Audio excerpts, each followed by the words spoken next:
Hello friends, आज इस bridge course के वीडियो नंबर 16 में हम देखेंगे लोगरिथम क्या होता है। आप जितने भी बच्चे 10 से 11th में आ रहे हैं, ये ब्रिज कोर्स सीरीज उनके लिए है और इसीलिए ये सारे वीडियोस में मैं आपको केवल बेसिक नॉलेज दे रहा हूँ जिनकी ज़रूरत पड़ेगी आपको बिफोर स्टार्टिंग फिजिक्स चैप्टर 2 और 3 ऑफ क्लास 11th। तो मैंने आपको पिछले वीडियोस में ट्रिग्नोमेट्री का बेसिक इंफॉर्मेशन दिया, कोऑर्डिनेट ज्योमेट्री का बेसिक इंफॉर्मेशन दिया। अब मैं लोगरिथम पे जा रहा हूं, इसकी जरूरत आपको पड़ेगी केमिस्ट्री और फिजिक्स में। तो पहले बात करते हैं लोगरिथम होता क्या है। तो लोगरिथम एक न्यू टाइप का कैलकुलेशन का मेथड है और ये जो लोगरिथम वर्ड है ये कॉइन किया था जॉन नेपियर ने। तो जॉन नेपियर एक मैथमेटिशियन थे, उन्होंने इस सिस्टम को डेवलप किया था जिससे बहुत सारी कॉम्प्लेक्स कैलकुलेशन मैथमेटिक्स की बहुत आसानी से सॉल्व हो सकती थी। जैसे बहुत बड़े नंबर्स मल्टीप्लाई करने हैं, डिवाइड करना है, किसी नंबर का क्यूब रूट निकालना है, फोर्थ रूट निकालना है, किसी नंबर की पावर 5/7 चाहिए, मतलब बहुत ही कॉम्प्लिकेटेड कैलकुलेशंस मैथमेटिक्स की जो होती थी, इस लोगरिथम के मेथड से हम बहुत आसानी से उन चीजों को, उनकी वैल्यूज निकाल सकते हैं। अब वो वैल्यूज कैसे निकाली जाएंगी उसके लिए पहले आपको समझना होगा लोगरिथम है क्या, इसके रूल्स क्या हैं, और उसके बाद हम सीखेंगे कि लोगरिथम की मदद से हम कॉम्प्लेक्स कैलकुलेशंस को बहुत इजीली कैसे कर सकते हैं without the use of calculator. क्योंकि पुराने जमाने में जब कैलकुलेटर नहीं बने थे तब बहुत डिफिकल्ट कैलकुलेशंस के लिए जॉन नेपियर ने ये टेक्निक डिजाइन की थी। तो लोगरिथम वर्ड कैसे कॉइन हुआ था? ये दो वर्ड से बनता है, एक है लोगोस और एक है अरिथमोस।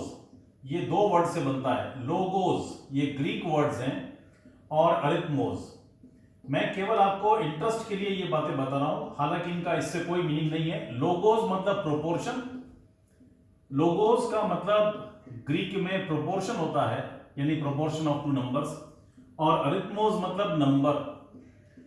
ठीक है, तो it was nothing but proportion of numbers. इस तरह से इन दो वर्ड्स को मिला करके उन्होंने लोगरिथम वर्ड बनाया।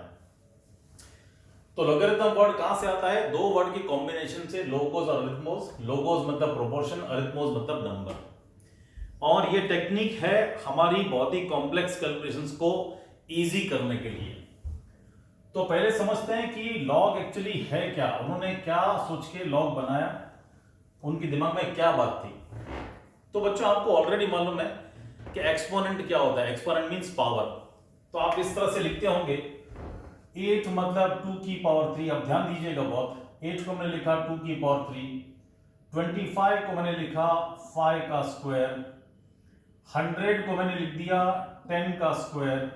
ठीक है, 343 को मैंने लिख दिया 3 की पावर 5, और इसी तरह से 81 को मैंने लिख दिया 3 की पावर 4, 625 होता है 5 की पावर 4, आपको मालूम है, 49 होता है 7 का स्क्वायर।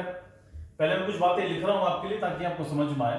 100 मतलब 10 का स्क्वायर, 64 मतलब 8 का स्क्वायर, 64 also means 4 का क्यूब, 64 also means 2 की पावर 6, 125 मैं लिख चुका हूं, आई थिंक 125 नहीं लिखा है, 125 इज 5 का क्यूब, और 625 जो मैंने लिखा 5 की पावर 4, इसको हम लिख सकते हैं 25 का स्क्वायर। ये बात हो गई। तो इस तरह से एक्सपोनेंट फॉर्म आपको ऑलरेडी पता है। अब लॉग जो है ना, वो लॉग इस एक्सप्रेशन को दूसरे तरीके से लिखने का मेथड है। ये जो आपने 8 = 2 क्यूब लिखा, ये जो एक्सप्रेशन लिखा एक्सपोनेंशियल फॉर्म में, एक्सपोनेंट 2 की power 3 is the exponent power. ये जो एक्सप्रेशन एक्सपोनेंशियल फॉर्म में है, इसको हम दूसरे तरीके से लिख सकते हैं यूजिंग लोगरिथम, और लोगरिथम को हम शॉर्ट में लिखेंगे LOG करके। तो ये जो 8 = 2 क्यूब है, इसको मैं लॉग में कैसे लिखूंगा? हम लिखेंगे इस तरह से। देखो यहाँ पे 2 बेस है और 3 पावर है, तो इसको अगर मुझे लॉग के फॉर्म में लिखना है तो मैं लिखूंगा log of 8 to the base 2 is equal to 3। ये जो बेस था पावर का, ये लॉग का बेस बन जाएगा, और 8 यहां पे log 8। इस तरह से एक्सपोनेंशियल फॉर्म को, एक्सपोनेंशियल एक्सप्रेशन को हम लॉग के फॉर्म में कन्वर्ट करते हैं। तो जो 8 इजिकल टू क्यूब है उसको मैं लिखूंगा log 8 बेस 2 इजिकल टू 3। इस तरह से लिखा जाता है लोगरिथम को। इस एक्सप्रेशन को अगर मुझे लॉग में कन्वर्ट करना हो तो मैं कैसे लिखूंगा, log ऑफ 25, इधर लॉग आ जाएगा और यहां जो बेस है 5 वो यहां चला जाएगा और ये बन जाएगा 2, ये पावर नीचे आ जाएगी, ये पावर नीचे आ गई। इस तरह से लिखेंगे। इस चीज को कैसे लिखेंगे हम लोग, log 100 आ जाएगा, इस पर log लग जाएगा लेफ्ट साइड पे, ये जो बेस है पावर का ये log का बेस बन जाएगा और ये जो पावर है नीचे आ जाएगी, ये 2 बन जाएगा। इस एक्सप्रेशन को मैं log के फॉर्म में कैसे लिखूंगा, यहां पे log लगा दूंगा तो ये बन जाएगा log 343, ये जो बेस है ये log का बेस बन जाएगा और मैं लिखूंगा इज इक्वल टू 5, ये जो पावर थी नीचे आ जाएगी। इसको मैं कैसे लिखूंगा, log 81, ये 3 बेस यहां बन जाएगा और ये हो जाएगा 4। इस तरह से हम log की मदद से एक्सपोनेंशियल एक्सप्रेशन को लोगरिथमिक एक्सप्रेशन में कन्वर्ट करते हैं।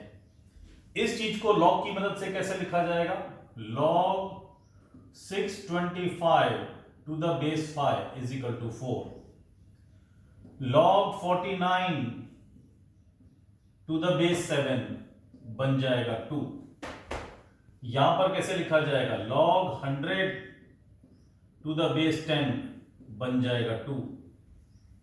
इसको कैसे लिखेंगे, log 64 पावर का बेस log का बेस बन जाएगा इज इक्वल टू 2। इसको रीड ऐसे करते हैं, log 64 to the base 8, log 49 to the base 7, log 81 to the base 3, log 8 to the base 2, ऐसे रीड करते हैं हम लोग। इसी तरह से 64 is equal to 4 क्यूब, तो मैं क्या लिखूंगा, log 64 to the base 4 is equal to 3। इसको कैसे लिखूंगा, log 64 to the base 2 is equal to 6। इसको कैसे लिखा जाएगा, log 125 to the base 5 is equal to 3 और ये हो जाएगा log 625 to the base 25 is equal to 2। इस तरह से आपको समझ में आया कि एक्सपोनेंशियल एक्सप्रेशन को लोगरिथमिक एक्सप्रेशन में कैसे कन्वर्ट करते हैं।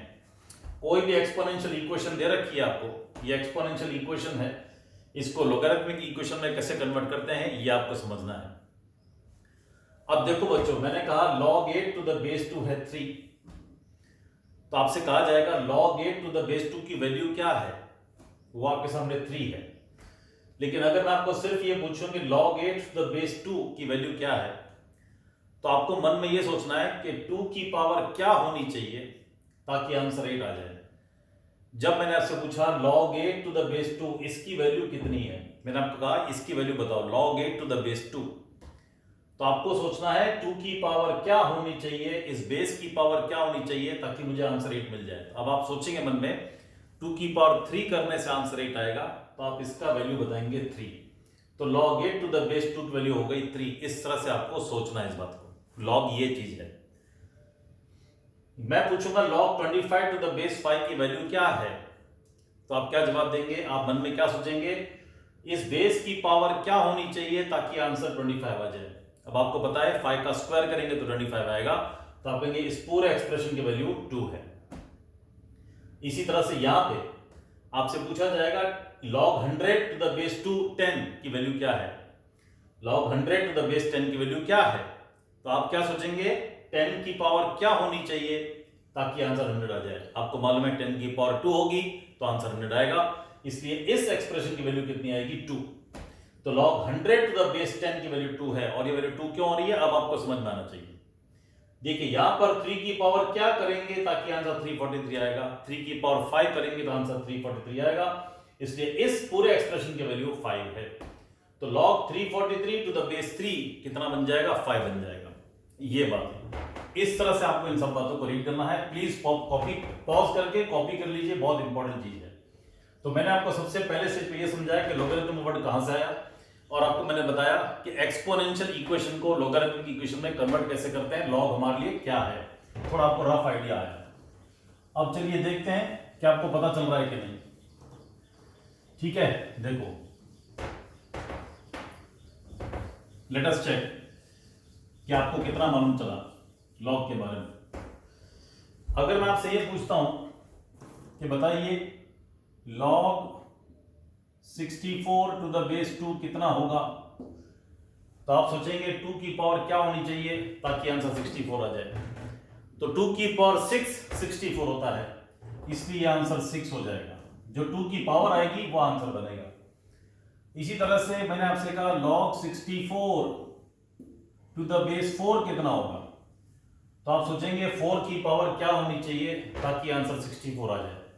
तो आपको समझ में आ रहा है 4 का क्यूब 64 होता है, तो ये आंसर 3 आ गया। इस एक्सप्रेशन वैल्यू 3 आ गया। अगर मैंने आपसे कहा log 64 टू द बेस 8 कितना होगा, तो आपको सोचना है 8 की पावर क्या होनी चाहिए ताकि आंसर 64 आ जाए। 8 का स्क्वायर 64 होता है, 8 की पावर कितनी होगी 2, तो आंसर कितना आ जाएगा 2। ऐसा आपको सोचना है। फिर मैंने आपसे कहा कि log 25 टू द बेस 5 कितना आएगा, आपको मालूम है 5 की पावर क्या होगी ताकि आंसर 25 मिले। 5 की पावर 2 करने से आएगा, ये बात हुई। फिर मैंने आपसे कहा log 625 टू द बेस 5 कितना होगा, तो 5 की पावर क्या कर दें ताकि आंसर 625 मिल जाए। आपको पता है 5 की पावर 4 करेंगे तो 625 आएगा। और log 625 टू द बेस 25 पूछूं आपसे, तो आप सोचेंगे 25 की पावर क्या करें ताकि आंसर 625 आ जाए। तो 25 का स्क्वायर 625 होता है, तो ये आंसर 2 आ जाएगा। ये बात हो रही है। मैंने आपसे कहा log 10,000 टू द बेस 10 कितना होगा, तो आपको पता है 10 की पावर 4 करेंगे तो 10,000 आएगा, तो ये पावर 4, इसलिए आंसर 4। तो log 10,000 टू द बेस 10 कितना बनेगा, 4 बनेगा। मैंने आपसे कहा log 10,000 टू द बेस 100 कितना होगा, तो 100 का स्क्वायर करेंगे तो 10,000 मिलेगा, इसलिए इस एक्सप्रेशन की वैल्यू 2 आएगी। ये बात है। इस तरह से आपको सोचना है कि log की वैल्यू निकाली कैसे जाती है। अब एक इंपॉर्टेंट बात याद रखेंगे बच्चे इन एग्जांपल्स को देख के।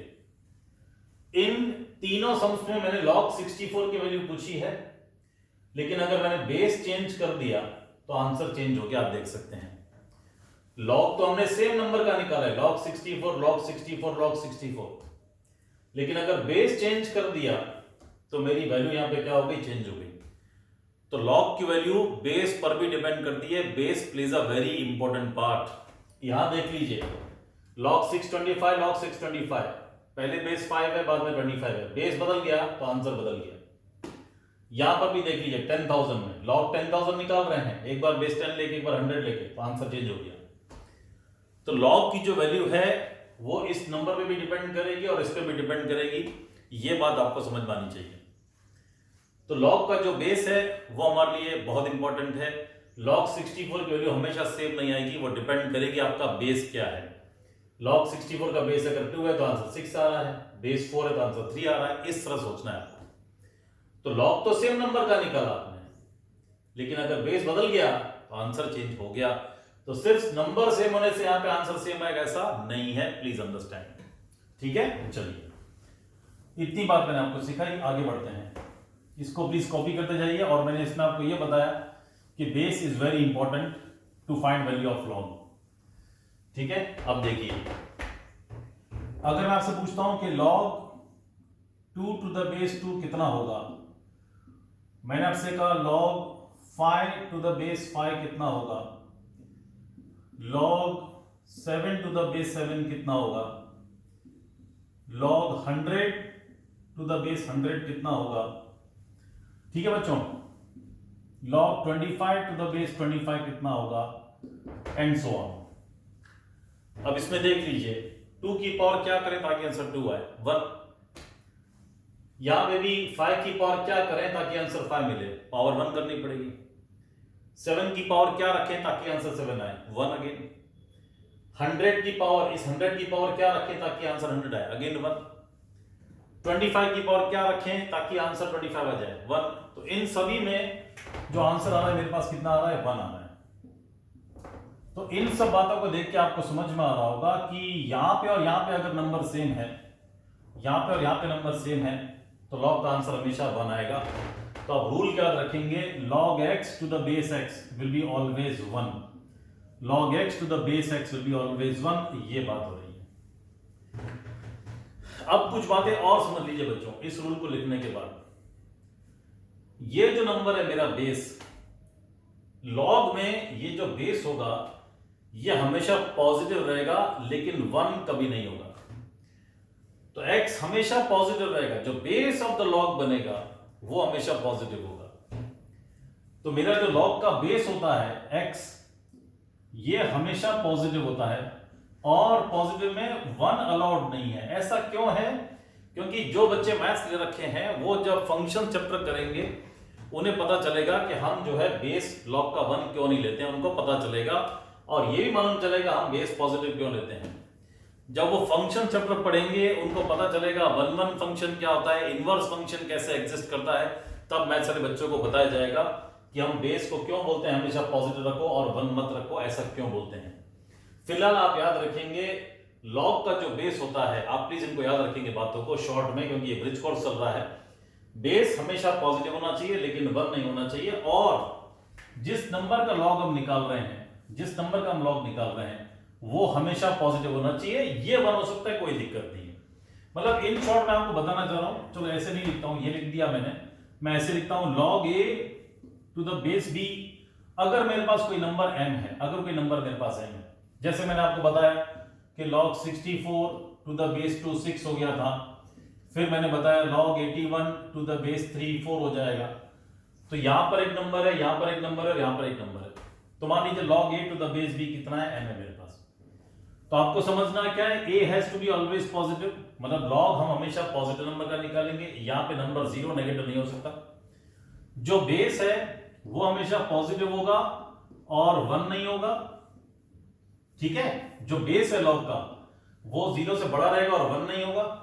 और ये नंबर m कुछ भी हो सकता है, m can be any real number, m can be any real number, मतलब जो log का आंसर आएगा वो नेगेटिव पॉजिटिव 0 सब हो सकता है। ये जो आंसर आएगा log के बाद वो पॉजिटिव नेगेटिव कुछ भी हो सकता है, 0 भी हो सकता है, लेकिन ये जो बेस है वो पॉजिटिव रहेगा, 1 नहीं होगा। और ये नंबर जो a है जिसका हम log निकाल रहे हैं वो हमेशा क्या रहेगा, पॉजिटिव। ऐसा क्यों होगा? जो मैथ्स वाले बच्चे, मैं रिपीट कर रहा हूं, वो जब फंक्शन चैप्टर पढ़ेंगे तो उन्हें समझ में आएगा कि ऐसा हम रेस्ट्रिक्शन क्यों लगाते हैं log के ऊपर। तो ये बात आप नोट कर लीजिए। तो log x to the base x will be always 1, ऐसा क्यों होगा? क्योंकि आपको मैंने बताया, इतने सारे एग्जांपल दिए, और आपको मालूम है कि log x to the base x 1 होगा, उसके लिए कंडीशन है कि ये नंबर पॉजिटिव होना चाहिए, ये नंबर पॉजिटिव होना चाहिए और 1 होना चाहिए। इसका मतलब x will be positive and x will not be 1, ये रेस्ट्रिक्शन आ रहा है इस कंडीशन पे। log x to the base x 1 कब होगा? जब x पॉजिटिव हो और 1 नहीं हो। इन जनरल मैंने आपको बता दिया log a to the base b अगर m है, जैसे देखो log a to the base b m, log a to the base b m, इस तरह से, तो ये नंबर हमेशा पॉजिटिव रहेगा, बेस पॉजिटिव रहेगा लेकिन 1 नहीं होगा। और ये जो आंसर है log का वो कोई भी नेगेटिव नंबर, पॉजिटिव नंबर या 0 हो सकता है। तो ये बात बताने के लिए मैंने आपको इतने एग्जांपल दिए, प्लीज पॉज करके कॉपी कर लीजिए। आगे बढ़ते हैं। देखो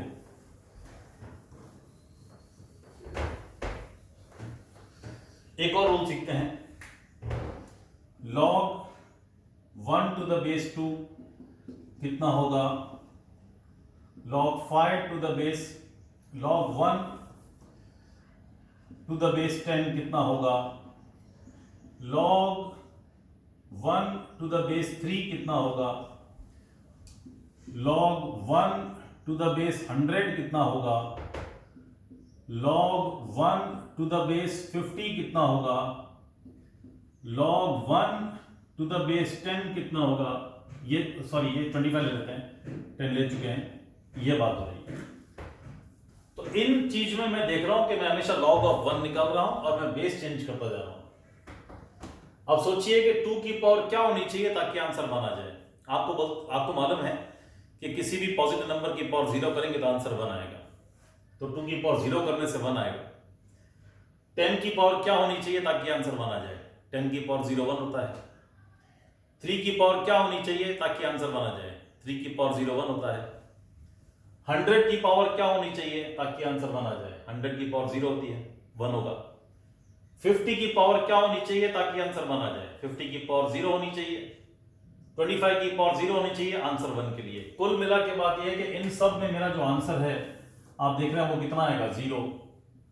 2 की पावर 0 से 1 मिलेगा, 10 की पावर 0 से 1 मिलेगा, 3 की पावर 0 से 1 मिलेगा, है ना, और 100 की पावर 0 से 1 मिलेगा, 50 की पावर 0 करेंगे तो 1 मिलेगा, 25 की पावर 0 करेंगे तो 1 मिलेगा। सब में मैं log 1 निकाल रहा हूं, बेस चेंज कर रहा हूं और आंसर हमेशा 0 आ रहा है। तो नया रूल आपके सामने आया, log 1 to any base x will be 0 provided base क्या होना चाहिए आपको बताया, पॉजिटिव, और बेस 1 नहीं होना चाहिए। log 1 हमेशा 0 होगा, log 1 हमेशा 0 होगा। ये एक और रूल आपने सीखा, बेस कोई भी हो, 2 हो, 10 हो, 3 हो, 100, 50, 25 कुछ भी हो जाए, आंसर हमेशा 0 आएगा। ये एक नया रूल आपने सीखा, ठीक है। चलिए अब लॉग के थोड़े और रूल्स देखते हैं। आपको ये तो मालूम चल गया है बच्चों, मैंने आपको बताया कि अगर b is equal to a raise to n, तो इसको लॉग फॉर्म में कैसे लिखते हैं, log b to the base a। जो पावर का बेस है वो लॉग का बेस बन जाता है और ये m नीचे आ जाता है, ये m हो गया, ये मुझे मालूम है, ठीक है। एक्सपोनेंशियल इक्वेशन को लॉग फॉर्म में कैसे कन्वर्ट करेंगे, ये फॉर्म आपको याद रखना है। ऑफ कोर्स वो सारी बातें तो है ही कि b एक पॉजिटिव नंबर होगा, a पॉजिटिव नंबर होगा, 1 नहीं होगा, और m कोई भी नंबर हो सकता है। अब देखो बच्चों, हमें थोड़े रूल सीखने हैं लॉग के।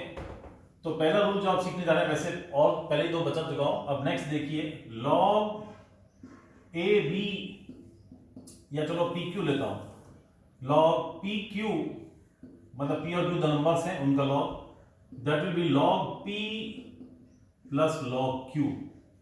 अच्छा अब देखना, मैंने यहाँ पे लॉग में बेस नहीं लिखा है कहीं भी, तो जब बेस नहीं लिखा है तो बेस एक कॉमन नंबर है, ऐसा हम समझ लेते हैं जब लॉग का बेस स्पेसिफाइड नहीं हो। वैसे तो आपको पता है कि बेस हमें हमेशा स्पेसिफाई करना है, लेकिन अगर बेस मैंने यहाँ पर स्पेसिफाई नहीं किया, मतलब बेस सेम है और वो क्या है, कुछ भी हो सकता है, पॉजिटिव नंबर बट नॉट 1, तो जब हमको पता होता है कि बेस सब में सम है, सेम है, तो हमें उसे बार बार मेंशन करने की जरूरत नहीं होती है, ये बात हो रही है। लेकिन फिर भी चलो हम मेंशन कर देते हैं, सपोजिंग हमने बेस को ले लिया, x ले लिया सब जगह पे, तो log pq, log p into log q नहीं होगा, it will be log p plus log q। तो log of pq will not be log p into log q, it will be log p plus log q। ऐसा क्यों होगा देख लेते हैं। देखो मुझे इस चीज को प्रूव करना है कि log pq कितना है, log p plus log q है, तो मैं ऐसा करता हूं, log pq to the base x, इसको a ले लेता हूं, log p to the base x, ये नंबर को मैं b ले लेता हूं और इस नंबर को c ले लेता हूं, log q to the base x मैंने c ले लिया। इसका मतलब ये हुआ, इस log इक्वेशन को एक्सपोनेंशियल इक्वेशन में कन्वर्ट करूं तो pq कितना हो जाएगा, a की पावर x, है ना, ये इधर चला जाएगा और ये ऊपर चला जाएगा, ऐसे हो जाएगा। देखो a आ गया, m ऊपर गया, b आ गया, log हट गया, ये चीज आ गई। देखो a यहां चला जाएगा, m ऊपर चला जाएगा, a रेज़ टू m बन जाएगा और log हट जाएगा, सिर्फ b बचेगा। ऐसे आपको सोचना है। तो इसको एक्सपोनेंशियल फॉर्म में कन्वर्ट करना है, तो इस ये जो log का बेस है उसको यहाँ का बेस बना दो और ये log हटा दो, फिर खाली pq बचेगा। इसी तरह से यहाँ पे इस x को यहाँ धक्का मारो तो x रेज़ टू b हो जाएगा और log हट जाएगा, p बचेगा, p हो जाएगा x रेज़ टू b। अच्छा ये pq हो जाएगा मेरा x की पावर, सॉरी, है ना, ये x इधर गया, x की पावर है, pq हो गया, ये p विल बी x की पावर b और यहाँ पे q विल बिकम x की पावर c। तो x यहाँ पे गया, log हट गया q। इस तरह से ये लोगरिथमिक एक्सप्रेशंस को मैंने एक्सपोनेंशियल इक्वेशन के फॉर्म में लिख दिया। मुझे इस चीज को प्रूव करना है, log pq is log p plus log q। देखो बच्चों, मुझे मालूम है कि pq जो है वो x रेज़ टू a है, ये चीज p की जगह ये लिख देता हूं, x raise to b, q की जगह ये लिख देता हूं, x raise to c is equal to x raise to, ठीक है, दैट इज ओके। pq है x रेज़ टू a, अब p की जगह x b लिख दिया, q की जगह x c लिख दिया। आपको मालूम है मल्टीप्लिकेशन पावर साइड हो जाएंगी, तो b plus c is equal to x की पावर a, बेस सेम तो पावर सेम, तो b प्लस c कितना हो गया a, b मेरे पास कितना है ये चीज log p to the base x, c मेरे पास कितना है log q to the base x, और a मेरे पास क्या है log pq to the base x, log pq to the base x। तो आप देखिए log p plus log q क्या बना log pq, यानी log p plus log q, log p plus q नहीं बनेगा, मैं आपको ये बता रहा हूं log p plus log q क्या तो log pq बन गया, log p plus log q will not be log p plus q, ऐसा आप सोचिए log p plus log q क्या हो जाएगा log ऑफ pq, मैंने आपके सामने प्रूव किया। ठीक है, तो इसको आप कॉपी कर लीजिए please, important, please very very important. ठीक है, चलिए तो पहला रूल हमने देख लिया, सॉरी थर्ड रूल कि log p plus log q log pq हो जाएगा। ठीक है बच्चों, ये मैंने आपको प्रूव करके दिखाया, अब बाकी के मैं आपको प्रूव करके नहीं दिखाऊंगा। ठीक है, आप खाली उनको याद रख लीजिएगा। फोर्थ रूल लिखा रहा हूं आपको मैं, log a की power m to the base b। देखो अगर मैंने log a स्क्वायर किया तो ये हो जाएगा log a into a base b। ठीक है ना बच्चों, बेस b रहेगा, a स्क्वायर को क्या लिख लिया log a। अब आपको पता है log pq क्या होता है log p plus log q, इसका log pq, ये p और ये q, log pq क्या होगा log p plus log q, तो ये हो जाएगा log a to the base b plus log a to the base b। log a to the base b, log a to the base b दोनों number same है, तो ये क्या हो जाएगा 2 times log a to the base b। इसी तरह से अगर मैं कहता log a 5 to the base b कितना होगा, तो आप कहते हो गया log a to the base b, a5 को ऐसे लिख लिया 5 बार, और ये कितना हो जाता log pq कितना है log p plus log q, तो ये 5 बार मल्टीप्लाइड है, तो हम इसको क्या लिख लेंगे log a की power 5 to the base b, log a plus log a plus log a plus log a plus log a, because log pq क्या होता है log p plus log q, log pq क्या होगा log p plus log q, तो log a multiplied है वो summation में convert हो जाएगा, तो ये बन जाएगा log a to the base b plus log a to the base b plus log a to the base b plus log a to the base b 5 बार, एक और बार plus log a to the base b, 5 बार addition हो रहा है तो कितना हो गया 5 times log a to the base b। इसका मतलब बेटा ये है कि log a स्क्वायर है तो 2 टाइम्स हो गया, log a की पावर 5 है तो 5 टाइम्स हो गया। इसका मतलब अगर मेरे पास एक्सप्रेशन ऐसे है log a m raise to b, तो वो हो जाएगा m times log a to the base b। ये आपने फोर्थ रूल सीखा, इस नंबर की जो पावर है वो पावर आगे आ जाएगी, कोएफिशिएंट बन जाएगी, इस तरह से आपने बात सीखी। 2 एग्जांपल लेके मैंने आपको करके दिखाया, ऐसा क्यों, तो पावर 2 है तो आगे 2 यहां पे आगे आ गया, पावर 5 है तो पावर 5 आगे आ गई, तो अगर पावर m है तो वो पावर m आगे आ जाएगी, ये बात है। ठीक है, तो ये हमने सीखा rule number 4। Please pause and copy, please pause and copy, और देख लीजिए फिफ्थ रूल है। फिफ्थ रूल, जिस तरह से log p plus log q log pq होता है, log p plus log q log pq होता है, वैसे ही log p minus log q that will be log p by q। मतलब अगर माइनस आ रहा है तो डिवाइड हो जाएगा, प्लस हो रहा है तो मल्टीप्लाइड हो जाएगा, ये आपको सोचना है। तो log p minus log q will be log p upon q। For example अगर मैंने दिया हो log 36 to the base 2 minus log 6 to the base 2, या 18 चलो लिख लेते हैं 18, तो log p minus log q कितना हो जाएगा, आप कैसे लिखेंगे इसको 36 अपॉन 18 टू द बेस 2, और फिर आप इसको लिख लेंगे log 2 to the base 2, 36 upon 18 2 हो गया। इसका आंसर कितना आएगा log 2 टू द बेस 2 का, जस्ट पूछ रहा हूं आपसे, 2 की पावर क्या होनी चाहिए ताकि आंसर 2 आ जाए 1, तो इसका आंसर कितना आ जाएगा फाइनली 1, ये बात है। इसी तरह से log 81 to the base 2 minus log 9 to the base 2 हो, तो इसको हम कैसे लिखेंगे log 81/9 to the base 2. log p minus log q will be log p by q, और इसको फिर हम आगे लिख सकते हैं log 9. 81/9 होता है तो log 9 to the base 2. अब यहाँ 2 की पावर गेस करना थोड़ा मुश्किल है. 2 की पावर क्या होनी चाहिए ताकि आंसर 9 आए?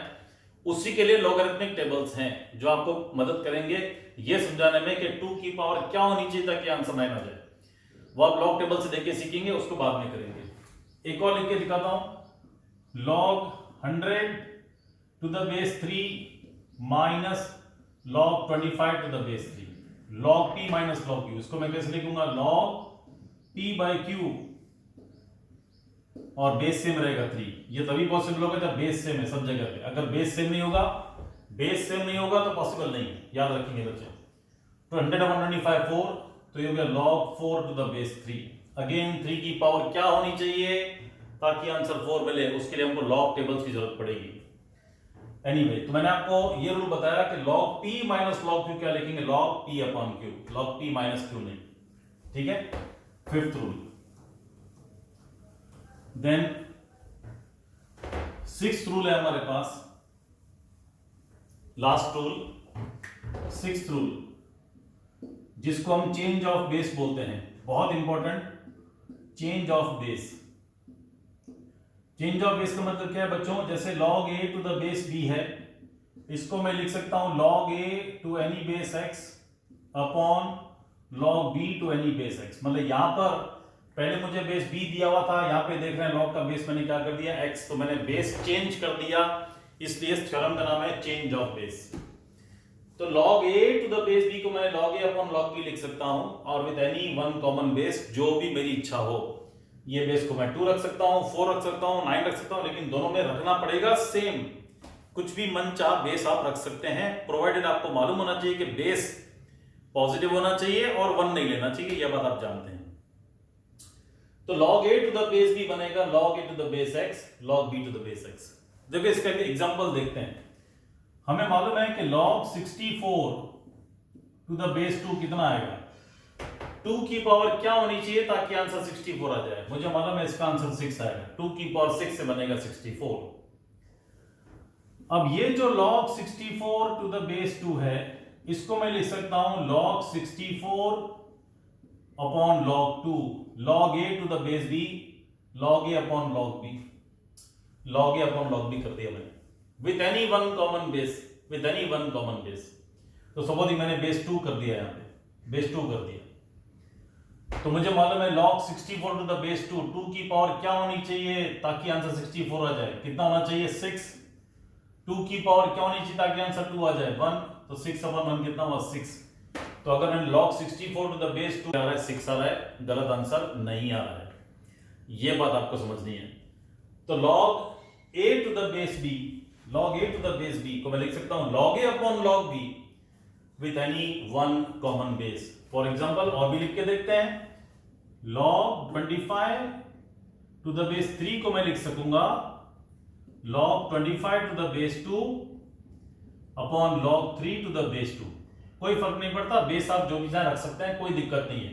This also can be written as log 25 to the base 5 upon log 3 to the base 5. This also can be written as log 25 to the base 7 upon log 3 to the base 7. ये आपको समझना है. log 9 to the base 5 can be written as log 9 upon log 5 to any one base, supposing 2, or I can write it as log 9 upon log 5 to any one base, supposing 10. Like this I can do. तो ये change of Bayes theorem बहुत important आपके लिए. ठीक है. तो इतने 6 rules मैंने आपको बताए. अब थोड़ी बातें और समझ लेते हैं बेटा. Please pause and copy. देखिए,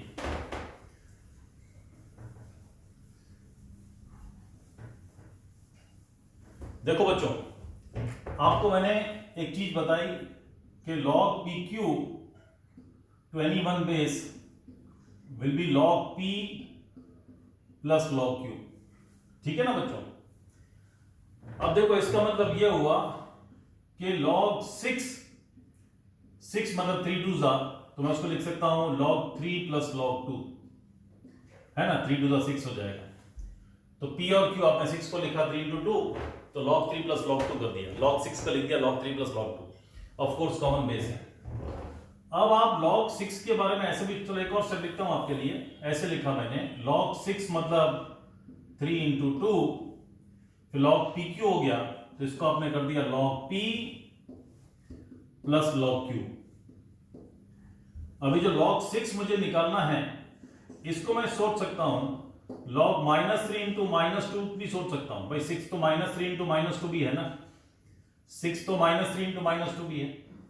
अब ये चीज अगर मैं इसके बेस पे लिखना चाहूं, log PQ is equal to log -3 plus log -2 base x, तो ये गलत हो जाएगा, क्योंकि आपको बताया गया कि log में यहां जो नंबर है वो हमेशा क्या होना चाहिए, पॉजिटिव। तो ये तो ठीक है log 6 to the base x, but ये चीज ये नहीं है, बिकॉज यहां पे दोनों नंबर क्या हो गए, नेगेटिव हो गए। इसलिए log के रूल्स यूज करते समय आपको बहुत ध्यान से चलना है, बहुत ध्यान से चलना है। log will exist only for positive number, तो आप log 6 को -3 इंटू -2 नहीं लिखेंगे, उसको आप 3 इंटू 2 ही लिखेंगे, ये बात समझाना। और भी log की बहुत सारी डीप बातें हैं, लेकिन फिलहाल अगर आपको log की इतनी इंफॉर्मेशन है तो बहुत अच्छा है। थोड़ा सा और आपको बताना चाहूंगा कि यूजुअली जो लोगरिथमिक टेबल्स आप यूज करेंगे सिंप्लीफाइड कैलकुलेशंस के लिए, कैलकुलेशन को सिंप्लीफाई करने के लिए, वहां पर जो बेस रहेगा आपका वो हमेशा log of any number two the base 10 रहेगा।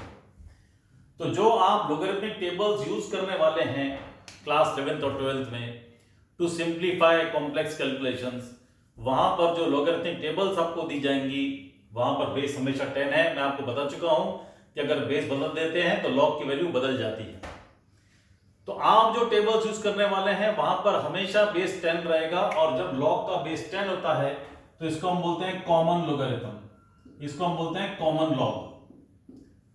और अगर मेरे पास log का बेस e रहता है, ये e नंबर बहुत इंपॉर्टेंट हमारे लिए है, e की approximate value 2.718182 something like this आती है। आप खाली 2.72 अप्रोक्सीमेटली याद कर सकते हैं, 2.72 राउंड ऑफ करके याद कर लीजिए। ये है ऑयलर नंबर, ये ऑयलर नंबर है, ये एक इरेशनल नंबर है, ये पाई की तरह से इरेशनल नंबर है, इसकी एग्जैक्ट वैल्यू हमको पता नहीं है, इसको ऑयलर नंबर कहा जाता है। और ये नंबर हमको कहां मिलता है, जो बच्चे मैथ्स ले रहे हैं, जो लिमिट्स कर रहे हैं, तब उनको पता चलेगा कि 1 प्लस एक्स की पावर जब मैं x करता हूं और जैसे जैसे x को मैं छोटा करता जाऊंगा, जैसे पहले आपने लिखा 1 प्लस 3 की पावर 3, अगर आपने x को 3 लिया तो 1 प्लस 3 की पावर 3, 4 की पावर 3 कितना हो जाएगा, 64। चलो यहां लिखते हैं, देखो यहां लिखता हूं आपके लिए, 1 प्लस 3 की पावर 3 ये बन जाएगा 64, 4 की पावर 3। x को अगर मैं 2 लूंगा, x को 2 लूंगा तो 1 प्लस 2 की पावर 2 ये 9 हो जाएगा।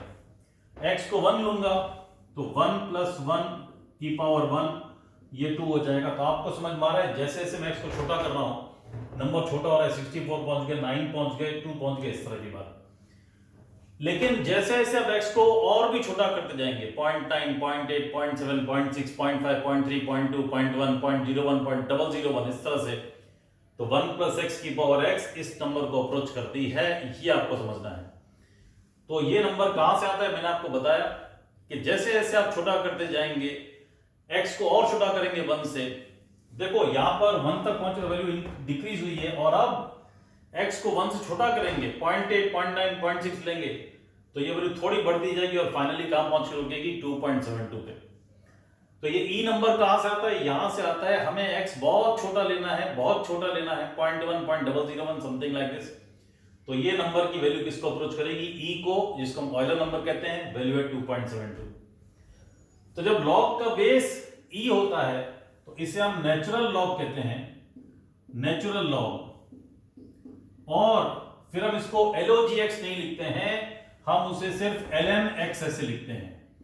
तो ln(x) मतलब log नेचुरल, इसका बेस स्पेसिफाई करने की जरूरत नहीं होती है, हमें पता है ln लिखा है मतलब इसका बेस e है। ये आपके लिए बहुत इंपॉर्टेंट चीज है, नेचुरल लॉग, ये बार बार फिजिक्स में आपको आएगी, केमिस्ट्री में भी आएगी। तो एक होता है कॉमन लॉग जब बेस 10 होता है, और एक होता है नेचुरल लॉग जब बेस e होता है। आपको पहले से ही मालूम है, मैंने आपको एग्जांपल में बताया कि अगर बेस चेंज हो जाएगा तो लॉग की वैल्यू बदल जाएगी। तो जब बेस 10 लेकर के हम करेंगे तो उसको हम बोलेंगे natural log, sorry common log, और जब बेस ई लेके काम करेंगे तो उसको हम बोलेंगे natural log, log natural ln x। LOGX नहीं लिखेंगे, LOGX का बेस ई नहीं लिखेंगे, सिर्फ लिखेंगे ln x, ऐसा आपको सोचना है। तो बच्चों ये मैंने आपको ब्रीफ इंट्रोडक्शन दिया लॉग के बारे में, जिसकी आपको जरूरत पड़ेगी बार बार जब आप 11th में आएंगे। Thank you and God bless you. Hope आपको ये वीडियो इंफॉर्मेटिव लगा होगा। कमेंट करें, शेयर करें, लाइक करें और चैनल को सब्सक्राइब जरूर करें। दोस्तों को भी बताएं वो सब्सक्राइब करें। Thank you and God bless you.